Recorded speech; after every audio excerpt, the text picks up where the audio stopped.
it's a nice morning to kind of relax and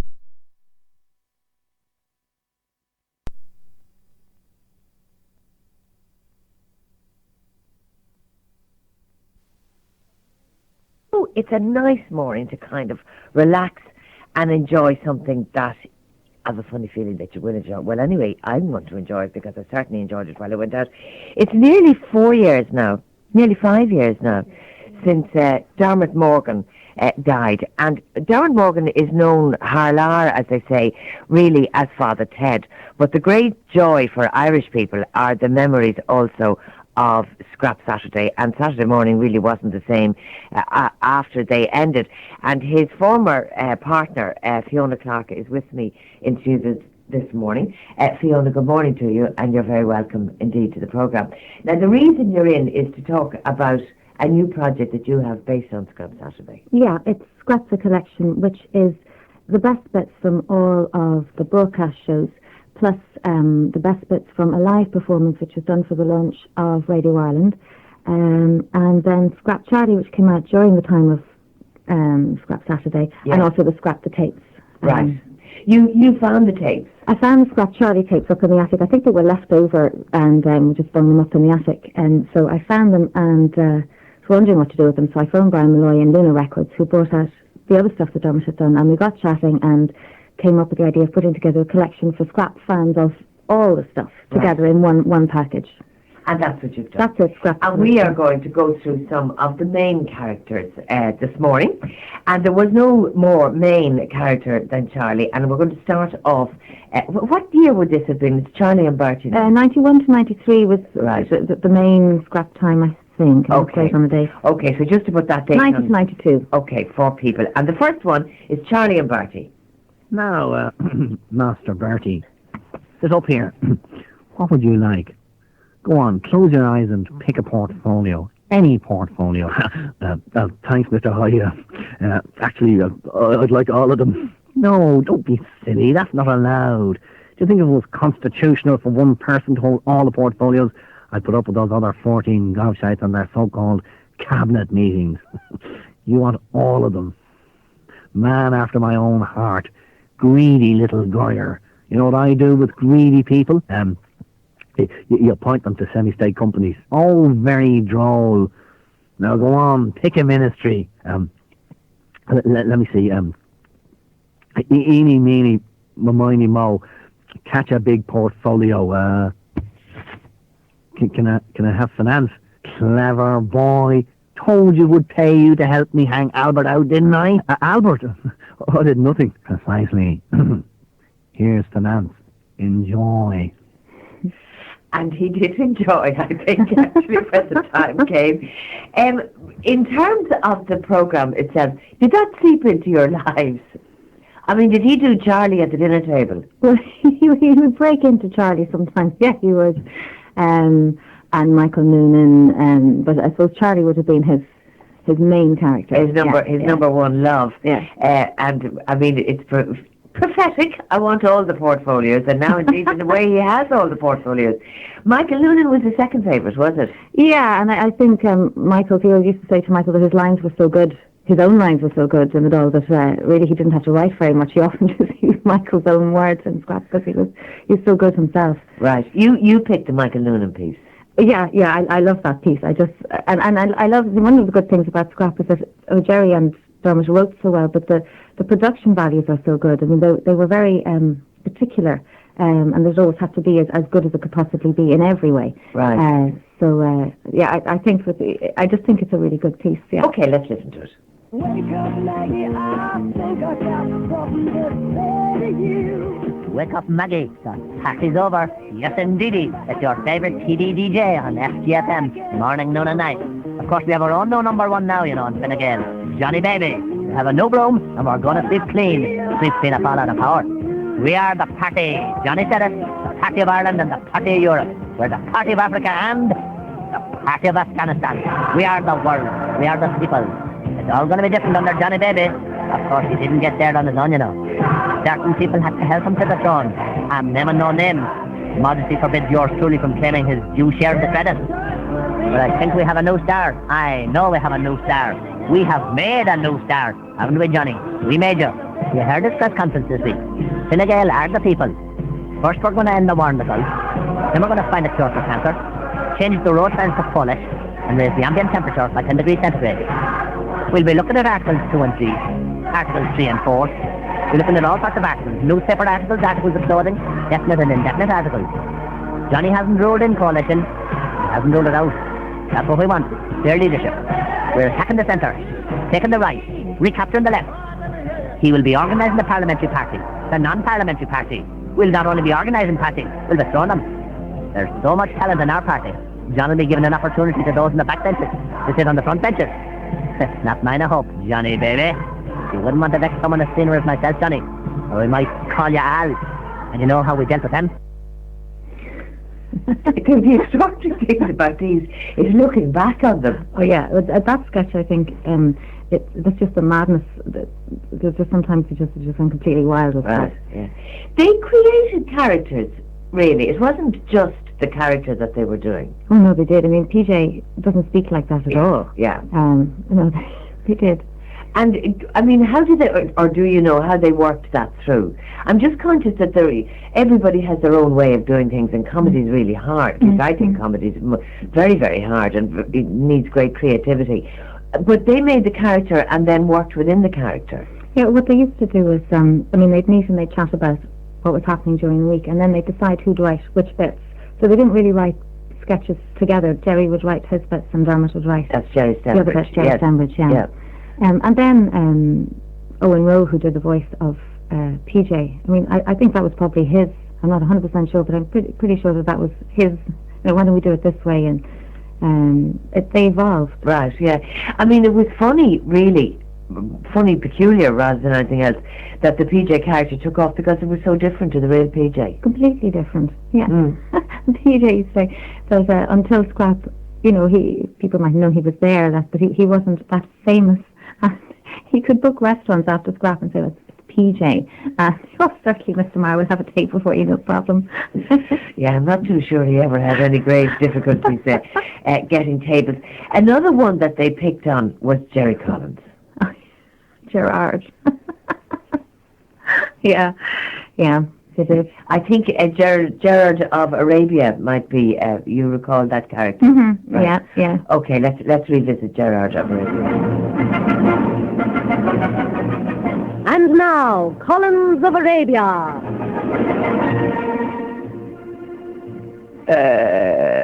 Firstly, let me say that neutrality is a very important part of our policy. There are two sides to this whole issue, my good side and my not so good side, and I appeal to the photographers to take my good side. On the one hand, of course, we're appalled at King Hussein's invasion of Kuwait, now the whole escalation with the Scud missiles, but at the same time we don't shag all chance of Larry getting his beef money back, and of course we'd have to pick up the tab and export credit insurance, and that's something we can't afford with times so hard and national debt so high, and Charles Haughey's new offices still to be paid for. Of course, having said that, Iraq must realise that we are a member of the EC. We are Europeans and committed to the give and take of Europe. We take the CAP and the farm subsidies and the structural fund and free trips to Brussels and the big exit, and we give them stuff in exchange. So they've also, of course, taken Ray McSherry out of the picture for a while. Now they'll only hang on to him till Fianna Fáil has chosen a second leader, whoever that might be. So that's why we have decided to allow the Americans to land at Shannon, though I hope now they're not going to turn Limerick into another Philippines or whatever. Limerick is a very important place, especially West Limerick. But of course, Fiona, where did you and Darren meet? We met at a hockey match. Hockey match? Play hockey, and Dermot played very badly, but it was something Dara was running for, I'm not sure, maybe a children's charity or something. It was a charity hockey match, and he was playing, but a friend of mine asked me to give her a lift up because her boyfriend was playing, so that's where we met. You met, and was it love at first sight? Pretty much, yeah. Was it? Yeah. And how long were you together? 10 years, just over 10 years. Yeah. That's a long time. And your little boy was what age? Ben was 4 when Dermot died. He's 9 now. Right. Yeah, but he had a lot of Dermot because Dermot worked from home. So he was around all the time. And when Dermot was on tour or anything like that, we'd go as well. And when he was making Father Ted, we would go over to London, and then we'd go on location down to Ennistimon, in the cold and the mud and the rain. And were you working when you met him? Oh, yeah. What were you doing? I was working in Bernardo's in Mulhudder in the community-based project as a project worker. So I was working with women's groups and working with after-school children's groups and that kind of thing. Right. And, I mean, giving up your job... Well, I didn't. You were given... Yeah, I didn't really give up my job. I was made redundant when Ben was 6 months old. It was... I worked right up till I had Ben, and then I took some unpaid leave. And while I was on unpaid leave, Bernardo's dropped 25% of their staff, and I was one of those.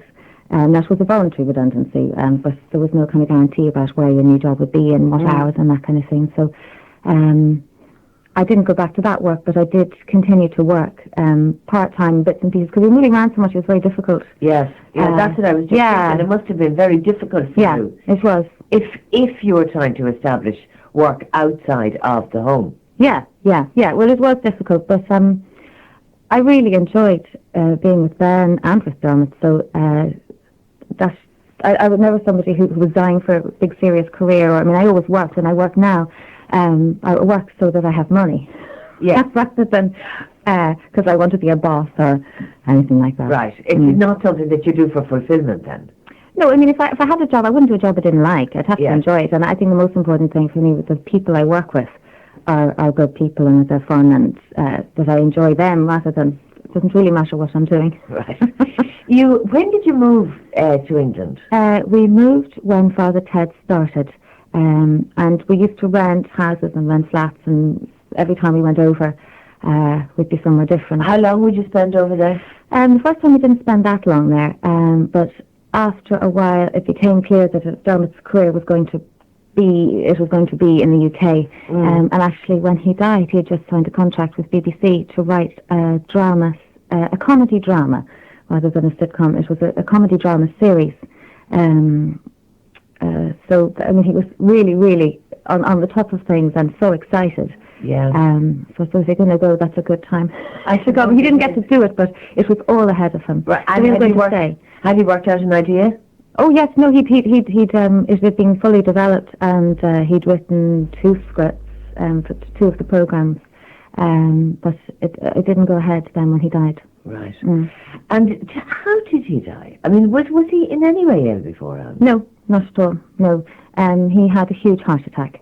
Was it at home? We were at home. It was the day after the last TED recording. TED was recorded live on Friday night, so they'd work all week, and then Friday night would be the show was recorded live, and then we'd normally go out, and there was a big party on Friday, but Dermot was tired, and they were all exhausted. They were working really hard. So we came home, and then Saturday we literally just had his sister and her husband round, and Jim Diamond, I don't know if you remember him, the singer, and his wife. Dermot was very friendly with Jim. He lived around the corner, and we were just having a very relaxed evening. Yeah. And he just didn't feel great, and he went for a little lie down and got up, and he collapsed, and he was dead very soon after that. Which was pretty shocking for you. Well, it was horrendous, but I think the good things are that I was with him, and I don't think I would have believed it if I hadn't seen him die. And Dermot's sister, Denny, who's a very good friend of mine, at least we were able to do something. She's an air hostess, and she's trained in CPR. Heart anyway, trying to resuscitate people. Yeah. And she was doing that, the heart massage, and I was doing the breathing, mouth to mouth, till the ambulance arrived. So we were with him, I suppose, as he died, and he could have been out walking on the street, going to the shops on his own, and it could have been a lot worse. And we'd had a brilliant day on the Saturday. We hadn't had a row, and Ben had been really good. And if you were to plan a last day with somebody, it was a great day. It was a good last day. Yeah. And I mean, when somebody is as young as he is, 45, he's height of the career, full of the joys of spring, whammo, suddenly you've got to start thinking about all sorts of other things, like organisation, money, those kinds of things. Yeah. Well, yeah, I think it's the double shock. It's a shock and the grief together is a huge amount. But I suppose I'm lucky that I was brought up to in crisis, that if something goes wrong, that you get up and you dust yourself down and you get on with it. And I never really got into the whys and the if only I hadn't made him carry that bag of coal up the stairs. Or I think if you get into that kind of thing, if that's what your head does, it can be disastrous. You go nuts. Yeah. And there was so much to sort out. And my dad was brilliant, and my parents were so good, and my friends and Dermot's friends were amazing. They all flew over, and we all brought him back on the plane, and we were so minded. I mean, Aer Lingus flew Dermot home. They flew all of us home, and they made sure we were in the special little lounge, and they let us out privately, and they were so kind. Sensitive. And my neighbours were brilliant. I think they all had keys of my house, and I'd go out and I'd come back in and my bed would be made, and I had one of these fridges that every time you open the door it was full of food again. So I was very well minded. Right. And was it always, without question, that you would return to Dublin? No, well, we were going to stay. When Dermot died. Yeah. Yeah. But the plan had been otherwise. To stay in London. Yeah. And you bought a place in London? Yeah, we bought a flat. And just because we were moving around so much, and for Ben, he was kind of getting to the age where he needed to be in school, and for him to know where his bed was going to be every night was quite a novelty. Yes. But that was another, reason to keep on going, I think. And I think when somebody dies and you have that kind of a loss, you have a choice. You can stay or you can go. It's like the Clash song. And I think if you decide you're going to stay and be here and bear it, then you just get on with it. Yeah. So you never thought of staying in London? No, not ever. No. I think it was a great place to work, but here it's such a good place to be.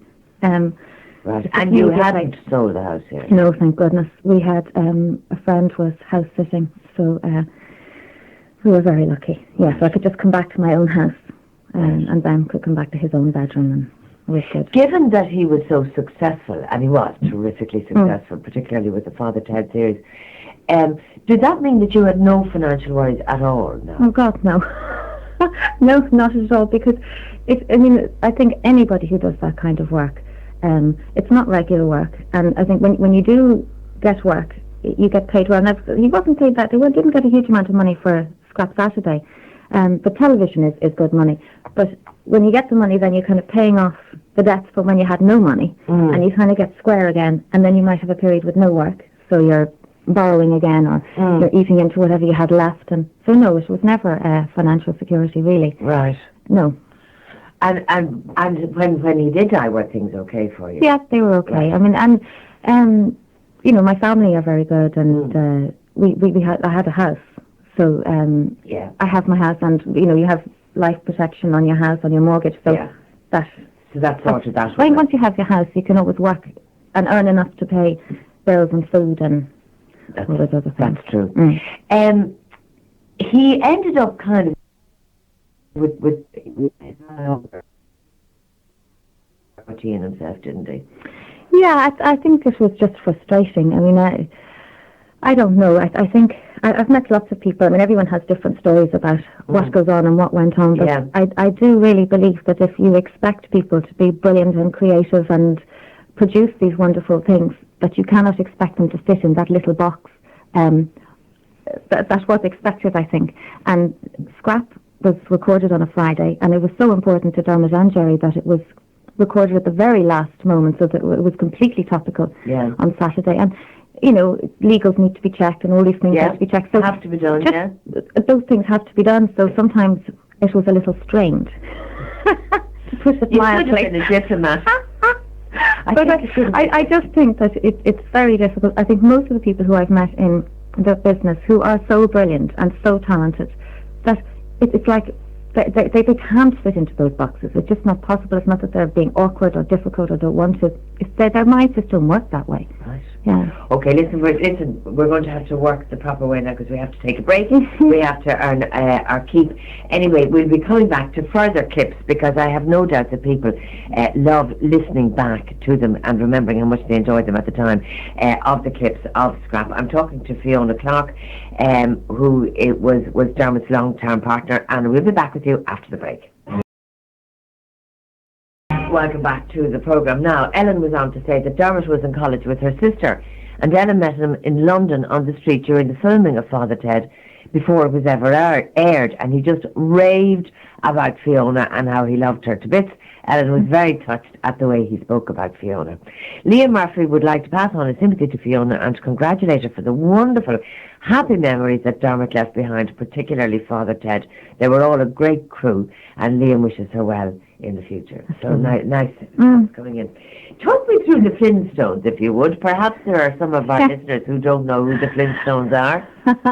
Well, P. Flynn, I'll never forget, when I was listening to the old stuff, I remembered the moment when P. Flynn, the Flintstones, was invented. And I think it was, we were down in Carrick-on-Shannon and the radio was on, and it was during the Mary Robinson campaign, and P. Flynn was on his rant about her new clothes and her new hairdo and her newfound interest in her family. And I just saw the delight in Dermot's face. Oh, Jesus, this is brilliant. He's hung himself. It's a different take on politics, isn't it? Yeah.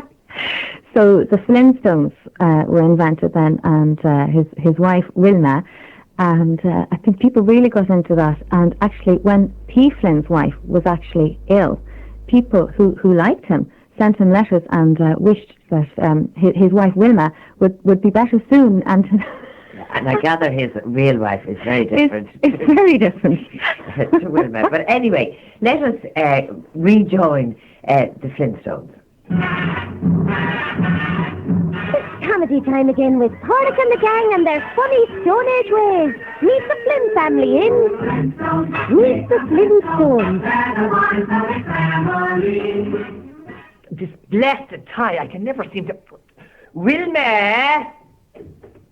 Yes, dear? Fix this old tie for me, will you, dear? I suppose if I have to turn up at this inauguration thing, I'd better look my best. What's that? It's my new dress, dear. What? Is it our anniversary? No, I'm wearing it for Mrs. Robinson. I thought I should dress for the occasion. It's black you should be wearing on a day like this. Oh, Porrick, it's a big day for my Nonna Helen. Oh, yes, I suppose there won't be a shirt ironed or a bed made in the country today. For God's sake, Wilma, what do you look like cooking the dinner in that get-up? But I won't be cooking dinner, dear. I'll be at the inauguration. You certainly will not. The invitation was for me. The little women are not invited. Oh, Porrick, I've been looking forward to this. Are you out of your mind, woman? Every important man in the country will be there. Bishops, judges, ex-Taoiseach, captains of industry, Gable himself, maybe. I'm not having you tagging along, especially not in that gear. You look like a stand at the spring show. Now get back in that kitchen and make us a rasher sandwich. God only knows how long I'll be stuck in the castle before I get a bite. Well, here's a bite right now, Porrick Flintstone. Oh, Lord! What are you doing? I'm bleeding. I knew it. That Robinson one has ye all driven mad. I'll set Dino on you, Wilma. I'll go home to Mammy. She'll put manners on you. You wait and see.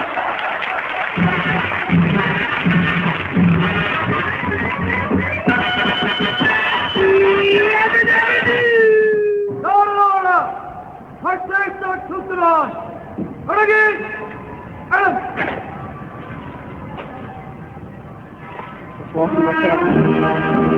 DJ, why is that woman getting all the attention? Sure, she is the president. We have to let her have centre stage. It's her day.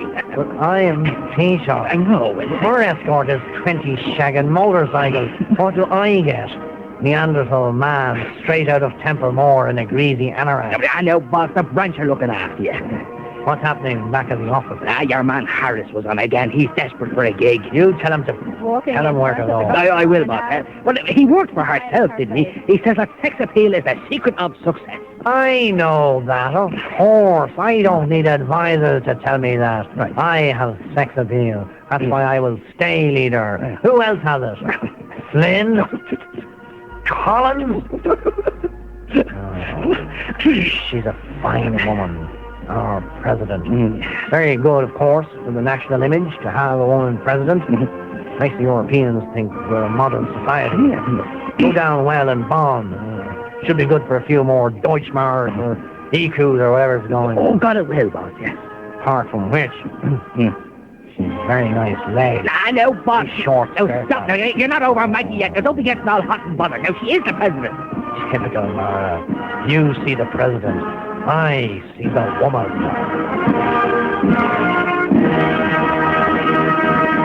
Make it nostalgic for the real characters as well. It has. Oh, yes. Listen, bring me back to the beginning of Dermot's career. I mean, how did he start out? Well, I think he started in college, actually, and I think he used to take over lecture theatres. Now, Don, Dermot's son, wrote a book about Dermot, and he'd be better than me at remembering these things. But I think that's how he started, and then he would have done. He did some stand-up gigs then, and then he did Father Trendy. He did stuff on the live mic. Right. Explain again, because it's a while ago now, to people who and what Father Trendy was, and who and what the live mic was. Now, see, I didn't know Dermot then, and I don't really remember. I never saw Father Trendy. No, I only saw it in clips about stuff Dermot has done, but I never saw Father Trendy. I never saw the guy with the hurley stick. I didn't know Dermot then. So, and you didn't watch the live mic? No. Oh, well, there you go now. Well, I did. And it went out on a Friday night at that stage. The Late Late went out on a Saturday. And there was a sketch within it, which was this priest called Father Trendy. Yeah. No, I mean, I read one of the books that Father Trendy sermons, and they're very good. And it's I think Graham and Arthur, who wrote Father Ted, imagined Father Ted to be an older, more mature Father Trendy, because they'd seen Father Trendy and they loved that, and they'd known Dermot for a long time, but they didn't know him personally, but they knew of him and had been to his gigs and that kind of thing. He was kind of a cool priest that would speak in ways that would engage with the young. The young people, yes, the young people. The young people. And of course, that stage, Mike Murphy was very much into the art, well, still is, and did the arts program here for years. And the reason I'm saying that is, just in case people might have forgotten, that Mike Murphy was Mr. Arts. This is a little clip, Mike Murphy and the fire extinguisher.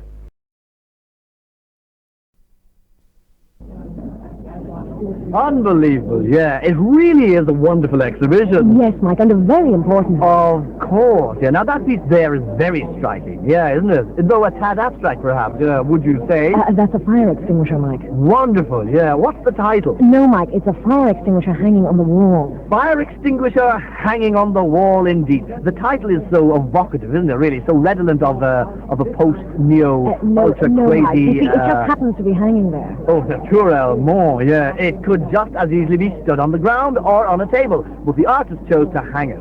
Symbolic, perhaps, of hanging to our lives by a thread, do you think? Death by fire and all of that? No, Mike, it's only there to put out fire. Highly symbolic, I agree. Putting out fires, a sign of purification. That striking red motif, the cold, steely texture, and that hose effect, a phallic metaphor, of course. Who is the artist? The fire brigade, Mike. Now, if you'll just come over here... Really? So the boys in their helmets, well, fair dues to them, that's what I say. They all got together, put their hearts and souls into it, and came up with this delightful exhibit. It's not an exhibit, Mike. Yeah, no, not an exhibit. Extraordinary, yeah, well... Just because they are firemen, perhaps? Disgraceful snobbery on the part of the organisers, I should have thought. In any other country of the world, that would be a winning award. If we had even... No, Mike, the point is, it's not art. Not art, indeed. No. Not at all. No, I'm afraid not. It's just a fire extinguisher. Yeah. For use in the event of a fire. It has nothing to do with the exhibition at all. Well, there you are, then, the incredible story of the fire extinguisher that everyone was fooled into thinking was part of that extraordinary exhibition of new Irish art, and caused a huge furore on the local art scene indeed. You know, strangely enough now, I did a little documentary on the fire brigade a few years ago, you know. That was Paula McLean, was it?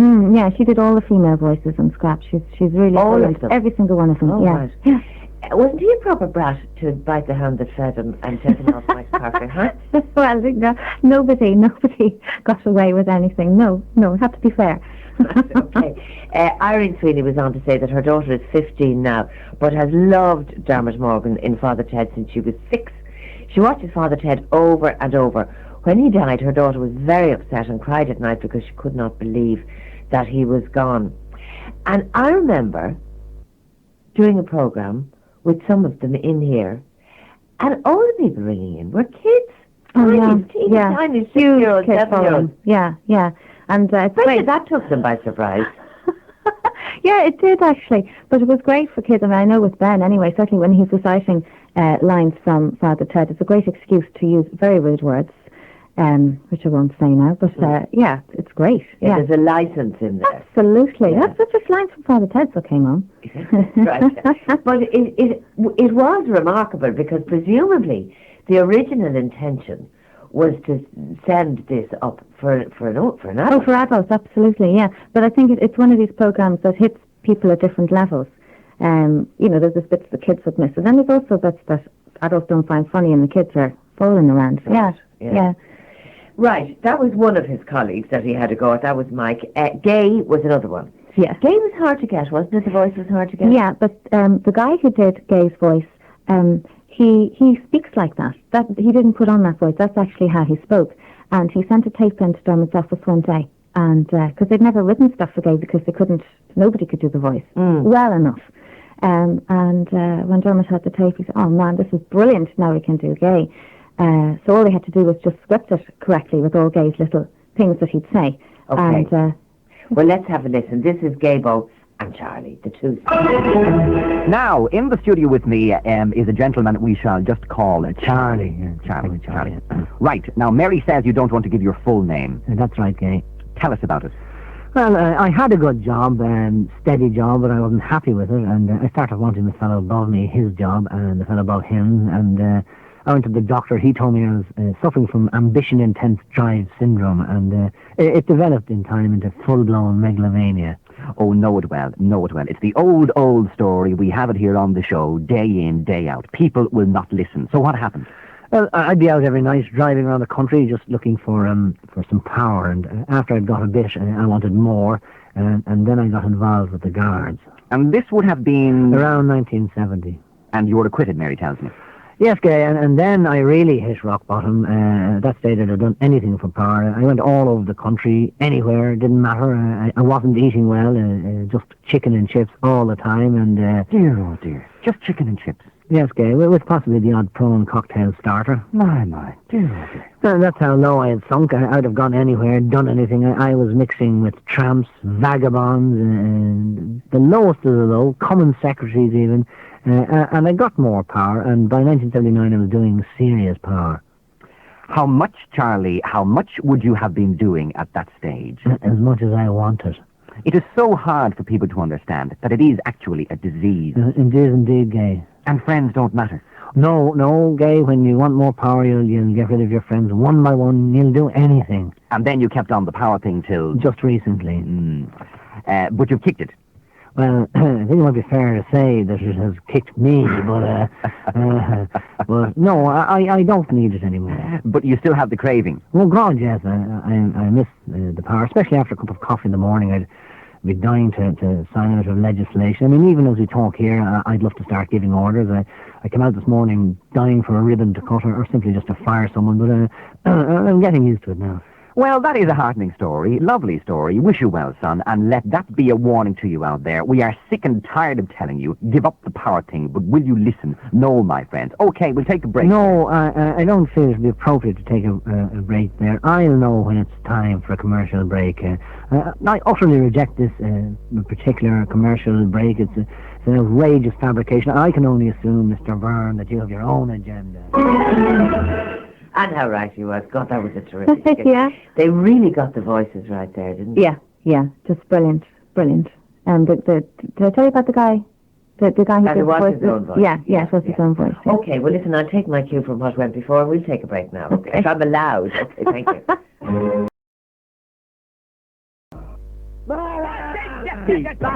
Scrap, The Collection, a 4-CD set featuring the best of the Scrap Saturday radio series and live recordings from Dermot Morgan and Co. Charlie was different. I wish I didn't love him so. How could he, after all I did for him? Do I detect a little touch of the hangovers, do I? Scrap, The Collection, out now. I have to say, that's what I call a well-placed ad. That's excellent, Marion. Thank you very much. No, that was accidental in that sense of the word. You know that Dermot was very friendly with Mike, and he got on very well with Kay as well. Did either of them ever get their nose out of joint about this?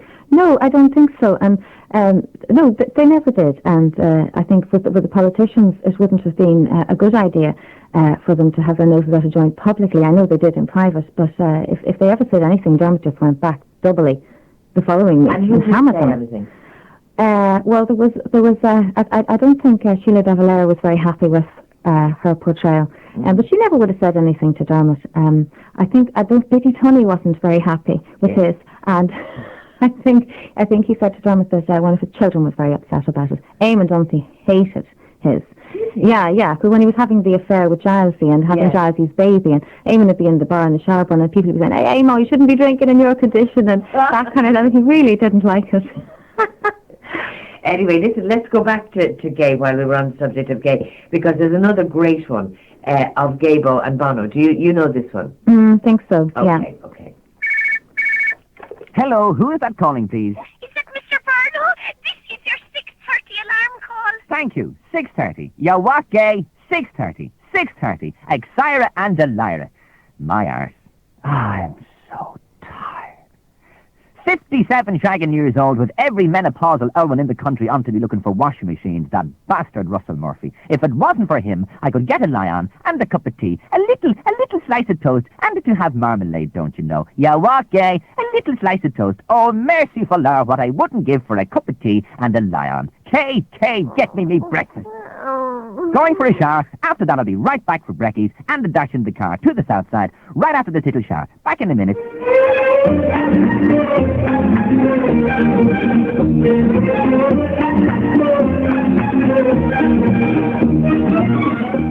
Take seconds to air, Gay. What are we going to first? Bono, we managed to get him at last. That was big of him. I think it was a plug in the head out of the album. What will we give him? 10 minutes? Chatty chat. How great thou art, etc. I will give him Uncle Gay, and he will give me modest young fella, man of the people, and all that I will go. If only I had his money. That bastard Russell Murphy. Hello, have we got him on the line? Is he there, Mary? He is. Hello, good morning to you. How are you, Gay? Do I detect a little touch of the hangovers, do I? Never, Gay. So tell us about yourself, Bono. Where have you been, and what are you at all? Tell your Uncle Gabo everything. Well, it's been amazing, Gay. Everyone's been just amazing. Last night was amazing, and all the kids, they were just amazing, and the receipts so far, amazing. Okay, well done, son, well done. Now, if you have just joined me, I am talking to none other than Bono of U2, and this to be Monday, and U2 Day, and all that sort of thing, don't you know? Yeah, what, Gay? Now, there are all sorts of things happening in town to mark U2 Day. Do I hear, Bono, that you had a Trabant down there in Grafton Street last night? The Trabant, our listeners will know, is this little East German car on the album, don't you know? Yeah, Gay, there's a Trabant in Grafton Street and one in Henry Street and one in O'Connell Street. We're hanging one out of the GPO, and Gay, there's one for everyone in the audience. So lots of Trabants, but no sign of a white Hiace. No sign of a white Hiace! Suit yourselves.